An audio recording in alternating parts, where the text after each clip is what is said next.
Hi hello welcome to my channel. ఇవాళ special వచ్చేసి bagara rice mutton curry అండి. ఇప్పుడు వాష్ చేసి పెట్టుకున్న చికెన్ని కుక్కర్లో వేసి అందులో కొద్దిగా ఆయిల్, పసుపు, కొంచెం సాల్ట్ వేసి ఇలా ఒక 5 minutes ఫ్రై చేసుకోండి. ఇలా ఫ్రై చేసుకున్నాక ఇప్పుడు ఇందులోకి ఒక 2 glasses వరకు వాటర్ యాడ్ చేయండి. వాటర్ యాడ్ చేసి కుక్కర్ మూత పెట్టేసి ఒక 7 వరకు విజిల్ పెట్టండి. మటన్ కదా అంత తొందరగా ఉడకదు కాబట్టి ఒక 5 to 7 విజిల్స్ పెట్టండి. ఇప్పుడు మటన్కి కావాల్సిన మసాలా రెడీ చేసుకుందాం. ఒక మిక్సీ జార్ తీసుకొని అందులో కొంచెం కొబ్బరి వేసి ఇలా గ్రైండ్ చేసుకోండి. తర్వాత ఒక ఉల్లిపాయ, ఒక టమోటో, చిన్నగా కట్ చేసి పెట్టుకున్న కొంచెం అల్లం ముక్కలు, 1 teaspoon వరకు ధనియాలు, ఒక 10-15 వరకు వెల్లుల్లిపాయలు, కొంచెం క్యాష్యూ బాదం, 4-5 ఎండుమిర్చి వేసి ఇలా బాగా గ్రైండ్ చేసుకోండి.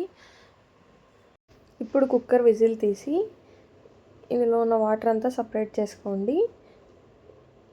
మటన్ ఉడికించిన నీళ్ళతో బగారా అన్నం చేయండి, చాలా టేస్ట్ ఉంటుంది అసలు. ఒకసారి మీరు కూడా ట్రై చేయండి. నేను ఎప్పుడైనా ఇలానే చేస్తాను. ఈ వాటర్తో బగారా రైస్ చేసామంటే ఎంత టేస్ట్ ఉంటుందో. ఇలా ముక్కలన్నీ పక్కన తీసేసి ఈ వాటర్ ఏదైనా ఒక గిన్నెలో తీసి పక్కన పెట్టుకోండి. ఇప్పుడు కుక్కర్లోకి ఆ మటన్ ముక్కలు వేసేసి 1 teaspoon చికెన్ మసాలా, గరం మసాలా వేసి ఇలా ఫ్రై చేసుకోండి.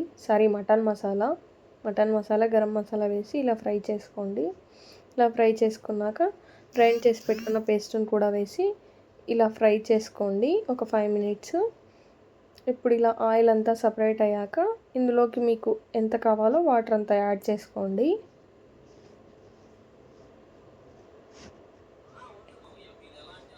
ఇలా వాటర్ యాడ్ చేసుకున్నాక ఒక విజిల్ పెట్టేయండి.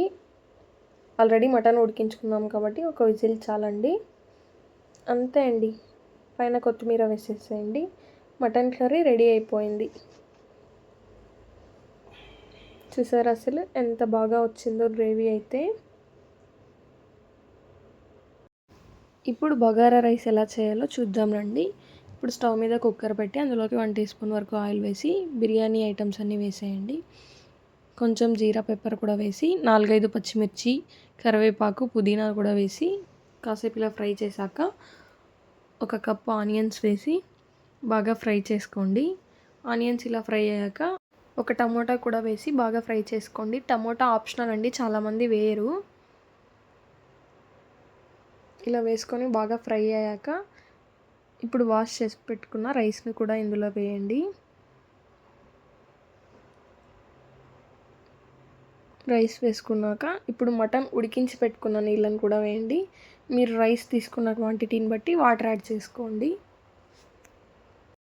మీరు ఫస్ట్ టైం నా వీడియోస్ చూస్తున్నట్టయితే మీకు నచ్చితే సబ్స్క్రైబ్ చేసుకోండి, ఒక లైక్ కూడా చేయండి. ఇలా కలిపేసి లాస్ట్లో కొంచెం కొత్తిమీర, సాల్ట్ వేసేసి కుక్కర్ విజిల్ పెట్టండి. 1 లేదా 2 విజిల్స్ పెట్టండి. అంతే అండి, బగారా రైస్ రెడీ అయిపోయింది. ఇలా మటన్ ఉడికించిన నీళ్ళతో బగారా రైస్ చేయండి, నిజంగా చాలా టేస్ట్ ఉంటుంది. మీరు ఎప్పుడైనా ఇలా ట్రై చేశారా? ట్రై చేయకపోతే తప్పకుండా ట్రై చేయండి. ఇలాంటి మరిన్ని వీడియోస్ కోసం ప్లీజ్ కమెంట్ బాక్స్లో కమెంట్ చేయండి. ఈ వీడియో మీకు నచ్చినట్లయితే లైక్ చేయండి, షేర్ చేయండి, సబ్స్క్రైబ్ చేసుకోవడం మాత్రం మర్చిపోకండి. చూసారు కదండి, అసలు combination super. Bagara rice, mutton curry చాలా బాగుంటుంది. అందులో నార్మల్గా చేసే బగారా రైస్ కన్నా ఇలా మటన్ ఉడికించిన నీళ్ళతో చేస్తే చాలా టేస్ట్ అండి. Thank you.